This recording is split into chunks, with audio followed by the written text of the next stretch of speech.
God, you guys. Okay, I just came back from Parkview Physicians Group, Suite 120! This is Nadia Monet with Lips of Flame! And I am back here to tell you, again, another racist attack. So please help me complain about this. Parkview Physicians Group, Suite 120. And, of course, if there's no tracker on my car, again, stalkers, my appointment was for Suite 120, 8 o'clock in the morning. How are there like 7 fake patients or real patients, aka stalkers, there before me? If they're not giving it out. Or even if they're changing the schedule to walk-in appointments, they were there beforehand. So, I think I'm right. Does anybody there, if you could complain about them, report them to HIPAA, get a reward, anyone who works there. If you know whoever is affiliated with Home Depot, Walmart, Springfield, Glen Villas, someone associated with some, I don't know, longtime person, they do it to harass other minorities. Someone there, my guess is the scheduling. That's the only way if there's no tracker on my car. Scheduling or billing or something. That was my original guess. That's the only way. Unless they're hiding in the parking lot for the whole week before. But my guess is the way they're already there and schedule. If those are real patients, that means whoever's making the schedule on the days I come in, I think my guess is right, where they're looking a day ahead of time or a week. I don't know how far in advance they get the schedule. My guess is they're looking at that and they're doing favors for, of course, Home Depot, Walmart, bribes, stuff like that, begging, stuff like that. That's how they're doing it. Because I remember Allergy and Asthma did the same thing in 6130 on Parkview when we used to be out there. You know, even my mom said, she said, I think they're closing down the building and they're setting appointments none after 3 p.m. And that's what they were doing at 6130 and Allergy and Asthma, where they would shut down the whole building Mondays at 3. Because I would always do Mondays at 3.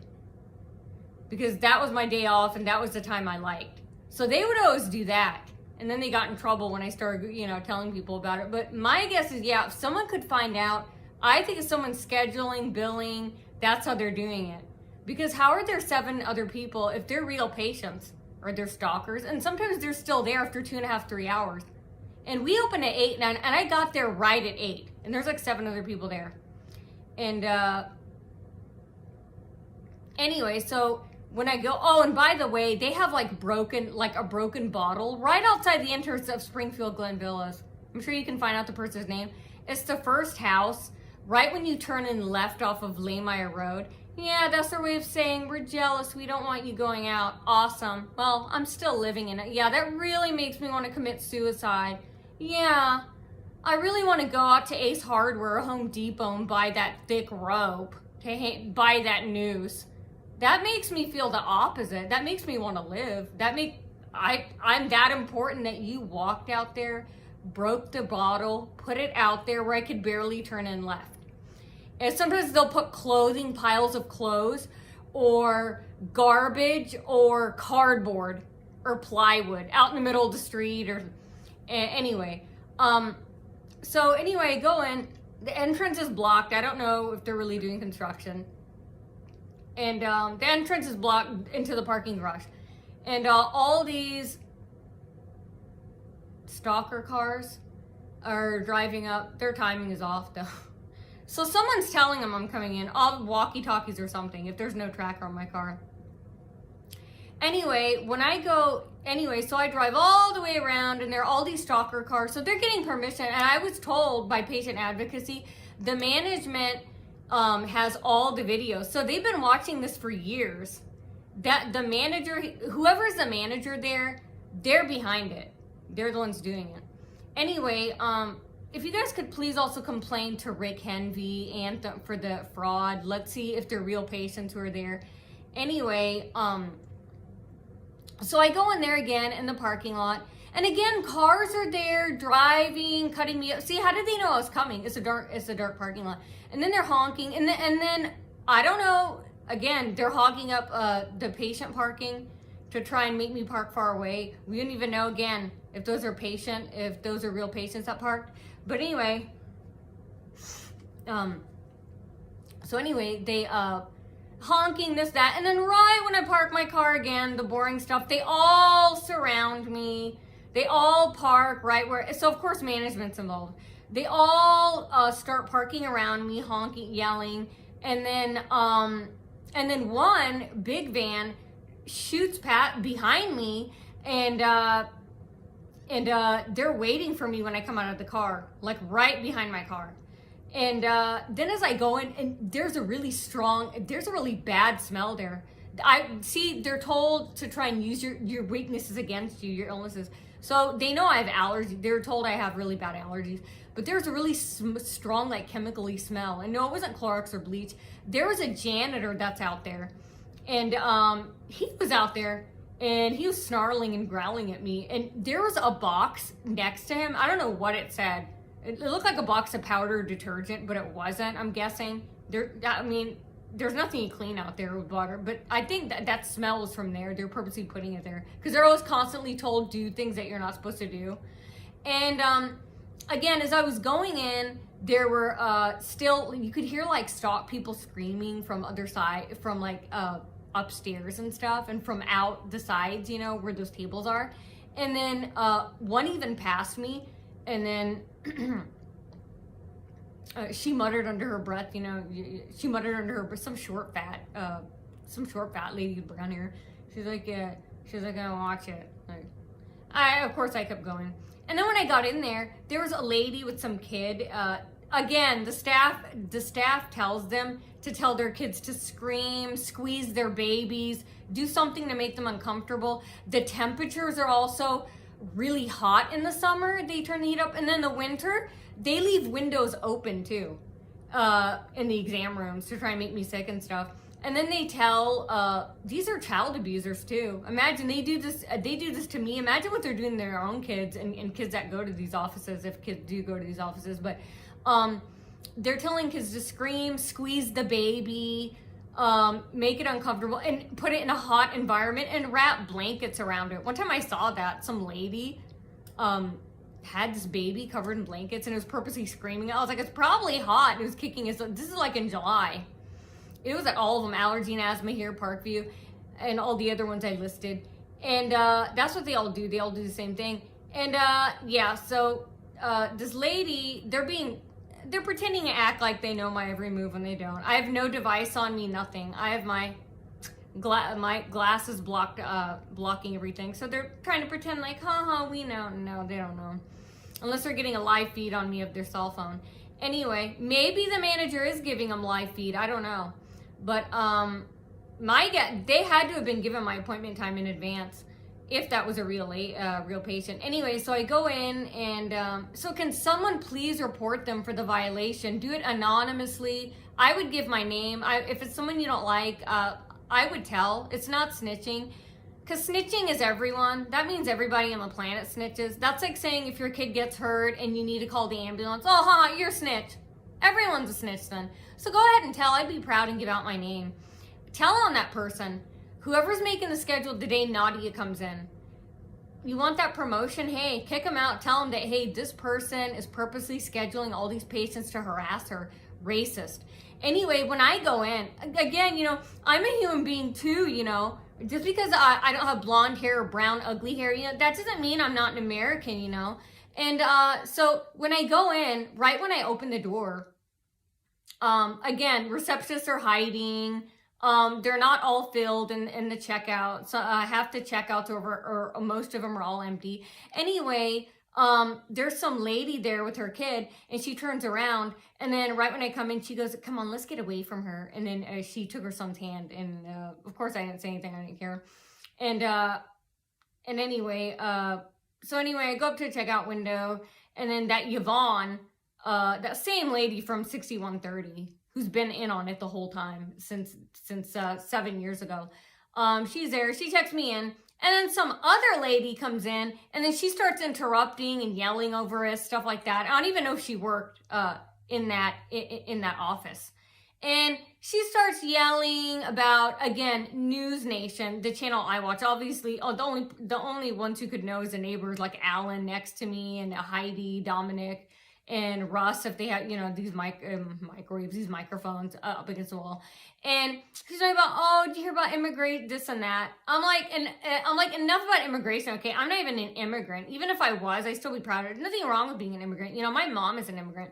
And that's what makes her cute. You guys are boring and ugly and dull. Okay, so anyway, I go and I get checked in.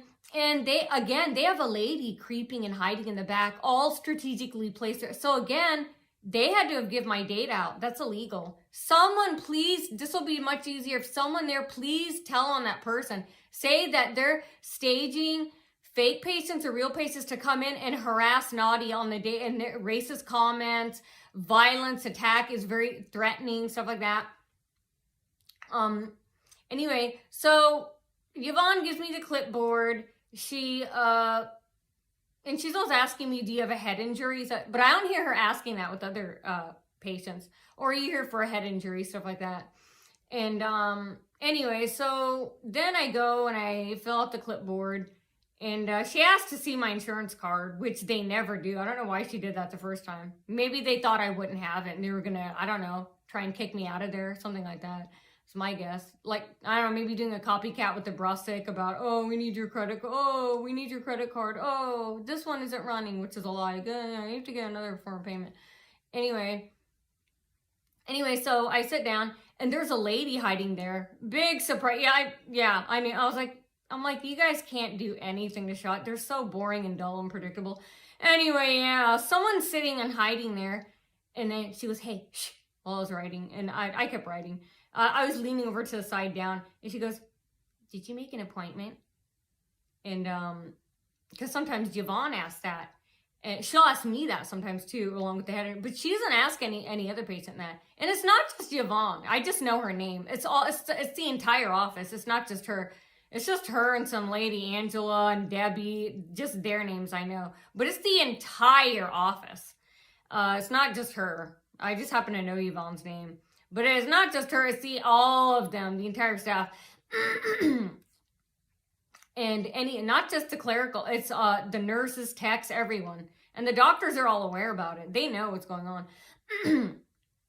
Anyway, so, and then she goes, did you make an appointment? And she goes, because we do, she's talking quietly under her breath. She goes, we do things here differently in this country. And then she was crossing her legs. And then when she got up, she stomped one foot and then she stormed out. I'm like, okay, aren't you here for an appointment? So I don't even know if that lady, I don't know how to describe, honestly, I didn't look at her. I think it was a white lady, maybe like brown hair, or light brown or blonde. I don't know. They all look the same anyway. What difference does it make? I mean, you can find out her name if it is a real patient. Anyway, and then there were like 5 or 7 other people on the other side. And then they were all yelling and screaming. They're telling these kids were running in circles screaming. And the moms are looking at me and then they always look at me and then they look at the staff and smile like, oh, we are not to do this. It's forbidden. And the only reason why they're letting us do this is because, well, the only reason why our kids are doing this is because the staff is giving us permission. They're still not supposed to do it though. Anyway, that's why I'm up here telling you guys. So anyway, and then again, they're screaming, yelling, saying there are too many Vietnamese people here, too many Asians here. And then they get quiet and look at me. And then, I pretend I'm not hurt by it. I really pretend, it's a compliment. So anyway, after waiting, and they do that to try and to make me wait a long time. That's why they schedule these fake or real patients around me to give them time to harass me, hit me physically, emotionally abuse me, stuff like that, insult me. And then when I go to the office, I'm in there, and she takes my information, and then when she leaves, Associates are, again, they always have the, and even my mom, people are shocked when they hear us. They say, is this office a bog? These people are uneducated. Exactly, they're uneducated and stuff. That's what I'm up here telling you. Anyway, you can talk to them more about it. Ask them more about it. Whatever you do, criticize them more about it, you know. Yeah, go up to ask them, you know, ask them more. Anyway, because it bothers them. They do not like it. So ask them. So say it. Okay, anyway, outside my exam room, they have these employees screaming again, about, Donald Trump, how they hope he wins, and how, they hope he, something about the wall. I don't even know if it's built. Oh, you know, I hope it's built already, blah, blah, blah. And then they're kind of like scratching the door. And then on the left, where the hallway is, again, they're telling their kids to scream. Their kids, one of their kids said hell, Hell. You think they're screaming back and forth to each other. Sound like 2 or 3 little boys. They were saying, you shut up, you shut down, you shut up, you shut up. And then, get out of here. You don't belong in this country. I was like, okay, the mother, bad parental skills. That's child abuse. Isn't that like child neglect or something? She's telling her kids, get out of this country. She's teaching them how to be racist. And they're screaming that the whole time I'm sitting in the exam room. That's why they make me wait long periods of time to get these people in to harass me. And they're always in the hallway. The employees and employees are out in the hallway lurking. Or also fake patients or real patients. Stalkers. And then after that, I talked to a doctor and blah, blah, blah. It was quick, but he knows what's going on. And so anyway, after I'm done there, he must have known what's going on. Anyway, and now I'm starting to think maybe he was behind it. Maybe, I don't know whose idea it was. I thought it was a manager's or something, in order to get rid of me, like last 6 months when I was there. What, November? What are we in August? I don't know. Was it February or November? Was it that long? Yeah, it was in February. Wow, that's 6 months. It feels like 9 months ago. Anyway, yeah, when I was there last time, and he made like he had a personal day and stuff. I thought the manager was behind it, but now sometimes I think, I just realized this a few days ago. I'm like, was he behind it? Because I'm like, Dr. Busick, I first thought it was a text, but then I thought, you know, with Dr. Busick coming out at the end of my appointment, I was like, Then I wonder, at first I think the doctors don't know about it in the beginning. Maybe they don't. But then I think, when I'm like really attacked and stuff, is the doctor behind it when they do something bigger like that? Like, was he behind it? Yeah, because now that I realize, okay, if he knew, I didn't think of this, if he knew the schedule ahead of time, maybe they told him Nadia's coming back in February. She's coming in for every 6 months she has to come in. Maybe he said, wait till she comes in. I don't know whose idea it was, the doctor or the managers, because they're getting in trouble. And they have to deal with the trouble, not the doctor. And maybe he said, give me a personal day and may shoo her away. Maybe she'll get mad and scream and yell and look for another doctor. I'm thinking maybe it was him. Because a lot of people do that to cover their asses, to make it look like, oh, I'm not the bad person. I just realized that a few days ago. Maybe it was his idea and he wanted me to be mad at the staff, something like that. I could be wrong. Or it was a manager's idea because they're getting in trouble. I don't know. And so they made like he had a personal day and they didn't tell me until I came in person. And then I had to leave. And then they had it planned. They had an opening 2 days later at 11 a.m. where all these, again, stalkers were scheduled ahead of time. So it's the scheduling. Just like I said before. And, oh, yeah, and I remember last time I forgot to leave this out. It was weird. When I was on the phone 6 months ago in February, outside in the lobby using the phone complaining about them, there were seriously like 30 stalkers. They like all peeked behind a wall at the same time. And then I kept talking, like they were shocked, like, it's not supposed to get this far. We're shocked the fuck out. If we feel so dumb and stupid, she keeps complaining about us. And we're being told to act like we can get away with it. And she's sitting there right in front of our fucking faces and she's complaining, you know, she's getting us in trouble. They all peeked behind the wall. There's like seriously 20 of them, at least 20 or 30. And then they all disappeared and hid behind the wall afterwards at the same time. And it's like, who are these all patients or what? And they were in there opening the door and coming out. They all look shocked. Like this isn't supposed to be happening. Like, you weren't supposed to make it this far. You were supposed to, and then run out and scream or whatever. No.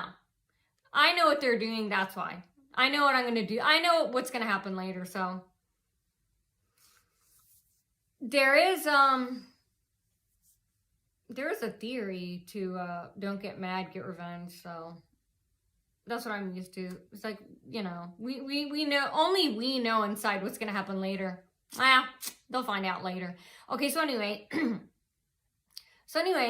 know, I finish up there, and as I'm going out more stock. They're even more stock again. They'll have more coming, and it's like someone is telling again. It's someone in that office. Please, anybody who did. I know you guys don't. You guys are two-faced. You guys secretly hate each other and go out to lunch with each other. If you guys have even a text from them, please send it. Send it to the FBI, HIPAA, everywhere, a United States Department of Justice, the news stations. Someone send proof of a text. I know you guys hate each other. Or do it anonymously. I wouldn't. I would want everyone to know. Anyway, so there are more stalkers there. So someone's being told, so they're being told where I am. I don't know if they're walkie-talkie or what. Again, I have no devices on me. Nothing. I leave them at home. And my car is from 2002, so there's no built-in GPS on nothing. And I checked for one. I haven't seen one. I'm just doing it both ways, if there's one or if there's not one. And anyway, so I go there, and anyway, as I'm leaving, there's more stalkers out there, out in the lobby. And I remember, oh my God, and I remember there's like this black, crusty, looked like dried up stain. It was still there when I left. And they purposely made it dirty there at the surface. You know that little wooden post, that little wooden, it's like a little wooden table that I was sitting at the clipboard, holding the clipboard at. Now that I think of it, I think they were hoping I would use a piece of furniture for the clipboard, which I did, and I used my lap. First I used the sofa, and then I used my lap, my purse. And I think they were hoping that I would touch it. It looked like dried up blood, and it was kind of sticky. It looked sticky, and I was like, I didn't think of it that, but now that I think of it, I'm like, okay, did they want me to touch it and get like a virus or something? I don't know. I don't know if it's still there. I don't know if they cleaned it up or what, but you know. And then when I went out there, I could smell that really bad, horrible smell when I got out in the hallway. And that office across that has, again, patients going in there and coming out at the same time I do, again, which aren't fake or real patients, they're in on it with the scheduling, if they are real patients. It's called Specialty Renal and Colon. It's right across from Suite 120 on of course, the first floor. That office is involved too. And because whenever I'm out there, they'll have stalkers walking really fast, you know, pretending to overact because they want a connection with me because they don't. And walking in and out there really fast. Anyway, yeah, when I was walking out, there's a fat blonde lady, but they're always by the elevators. And then she also said, you better watch, you better watch it. Under her breath, And she reminds me of another redheaded lady who said, we're gonna, you better watch it, I'm gonna get you kicked out of here. It was at the Allen County Library. I was like, I don't think it was the same lady, but I was like, again, you better watch it. And and then she went in the elevator, and they have cameras everywhere.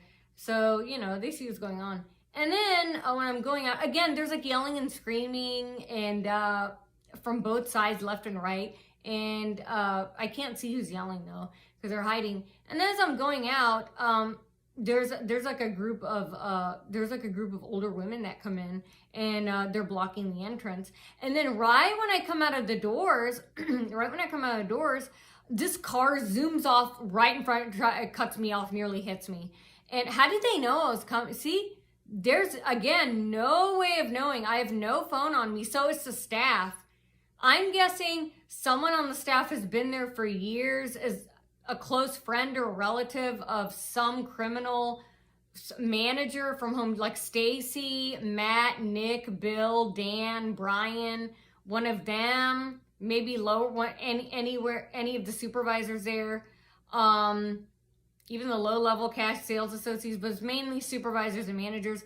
I don't know, Felicia, Courtney, Jeff, Cedric, Dave, all of them, Mike, Ryan, the ones at Walmart, some type of relative there or friend who's probably done this to somebody else who does the scheduling. Something like, I could be wrong. It could be someone new, because all they're doing is scheduling, but I don't know. My guess could be wrong. I'm guessing it's someone they know, a friend or a relative that works there. This special favors along with everybody else. Like I said, they exchange like hydrocodone.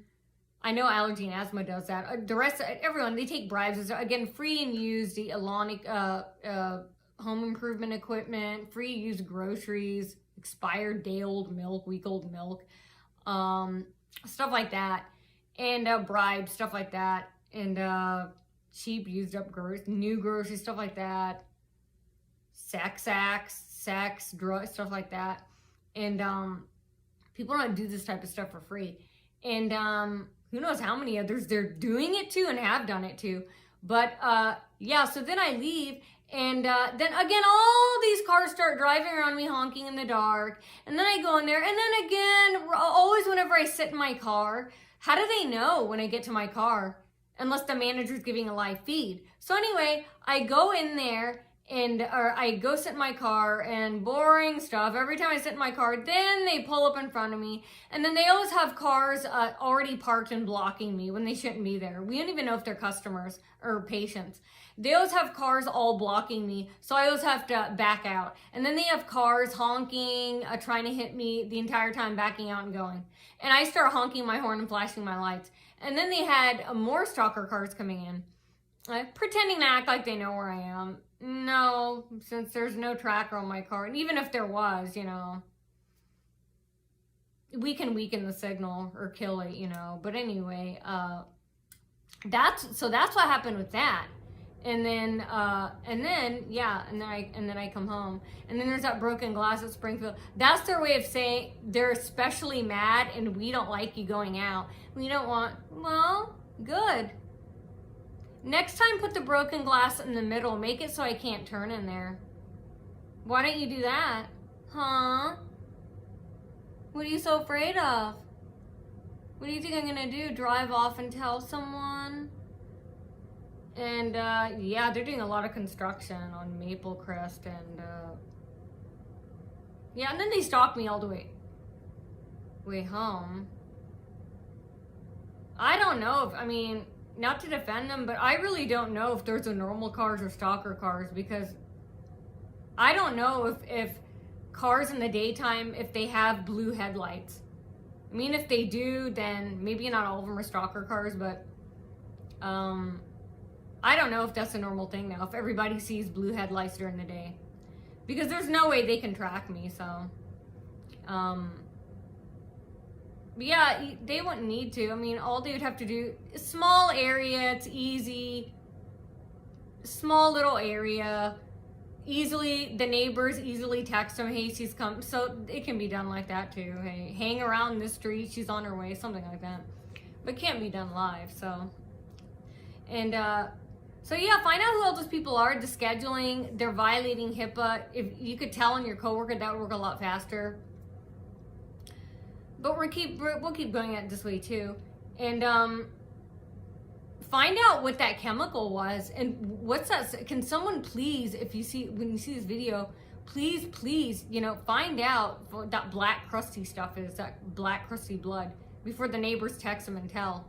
So yeah, because they're invading our private, threatening us, harassing us. This is abuse and like physical violence and stuff. Stabbing me with a needle whenever they give me a shot and stuff, and then blocking me, holding the door, you know, that's violence. And then pushing, shoving me, hitting me, stuff like that. So that's what's going on, still going on. And the manager's behind it. And they're lying, saying, oh, there's no trace of them. Yeah, there is. It's because, just like I said, I originally said they're doing it in such a way where it makes it look like they're doing their job, where they have to see schedule. So it's someone in the scheduling department. Someone who has to look at the schedule. I don't know how far in advance they see the schedule. My guess is a month. I don't know. Or maybe 6. Maybe they can pull it up. Like, if they're looking at scheduling in general, maybe they can see it for the whole year. And they're told, hey, naughty is 6-month mark. Hey, you know. Because these, if they're real patients, they're strategically placed at the same time, the timing, when I'm in the exam room. So, yeah, they probably have access to scheduling for all of next year. All the patients for next year. I thought it was a day ahead of time, a week, a month. And I've been told by other people who've worked in doctor's offices, they said it would be billing or definitely scheduling. Because they told me, I already knew this, so my hunch was right. They already told me, they said that they get the schedule ahead of time. I was like, well, then they said that's how they're doing. It sounds like they're scheduling you with other people that or they said, well, like walk-in appointments. They don't think it's that. They said they used to work at doctor's offices and they think it's done through scheduling department or billing, you know, because they say this is their job to look at the schedule. So that's how they're doing it. No, I mean, I already knew that was my guess anyway. And, so yeah, and then they're lying and saying that, oh, no one's giving out the information. So if someone, yeah, they are, whoever's looking in the scheduling. So the next step is if they can hide it that way, the next step is of course, we need a mole in there. And I know you guys are two-faced. Everyone's in it for themselves, right? Go out and get that promotion. You want that money, right? Well, now you want that revenge against that coworker you hate? Now you can. Get it through me. Rat on them. And you're not a snitch for doing it. That would mean the whole world is a snitch. Because everybody tells on everybody. Not just about this type of stuff, but like I said, when you call an ambulance for your kid, is that called snitching? That's like someone saying, oh, you called an ambulance because you're a snitch. You know? Look, why don't you cure your kid why don't you stitch him up? That gunshot wound yourself. You're a snitch. I mean, everybody's a snitch. Be proud of it. And so yeah, that's what happened. So, you know, it's unsanitary. The smell, they're trying to kill patients, you know. They're physically, they're trying to drive us to suicide, racist harassing, that strong chemical. I can still taste it like in my nasal, in my lungs too. And yeah, just please don't forget, they're doing it, the business is 100% responsible, you know. They're 100% responsible, and but they're doing it in honor of Home Depot, Walmart, and the Springfield Glen neighbors here. Mainly Home Depot, Walmart, and the Walmart on Maysville and Home Depot. There's only one here. Those managers and stuff. And I'm sure you guys can do a lot better. You guys are doing a lot, you know, to them. So please go harder for me. But if you don't want to, don't. If you guys came to me and asked me, do you guys want us to fall? No. Go out to that movie with your boyfriend. Go out to that French cooking class. Do not waste a second on. That's why me and them don't get along. I'm selfish. I'm self-consuming. I don't stalk people or go around contacting all the places they do. But if you want to do that for me, go ahead. But if you ask, I say no. Don't waste your time on them. But hey, if you want to, go ahead. I won't say no, don't do it. So I'll force you to stop. But yeah, continue what you're doing. You know, give it to them worse, you know. I wonder how they'd feel if their kids or great-great-grandchildren, if people held doors closed to them, if poop was smeared all over the toilets and the floor on them. They started that at Walmart and Home Depot, and then they carried that everywhere I go. I'm like, well, you know what? I don't have to use the bathroom anyway. And they have cameras, hidden cameras inside, because they know whenever I'm moving my eyes in my head. And everybody says, well, yeah, that the only way they can do this with cameras. Even when I'm on the toilet, they do. Even when I was in the bathroom, a dude jiggled, like right when I'm done, they would like jiggle the lock. I'm like, okay, how do you know I'm done on the toilet? They would do that all the public places I went to. And it's like, how do you know when I'm done changing at DuPont Hospital in that knee x-ray locker room? How do you know I'm done changing? Unless there's a camera in there. And then they're talking about my underwear color. How do you know? I mean, of course I didn't say it out louder. So they're spying on us and stuff. These are vulture voyeurs. And that's their best quality. That's how bad they are. So that's what I wanted to say. Another racist attack. I made it through. I'll continue to make it through. I'll continue to tell this. Ah! Anyway, I am Lips Aflame, and I report all the dirty, dastardly, sneaky, shady, underhanded business practices of businesses in Fort Wayne, Indiana. I want to know when. I want to know who. I want to know where. I want to know how. And most importantly, I want to know why.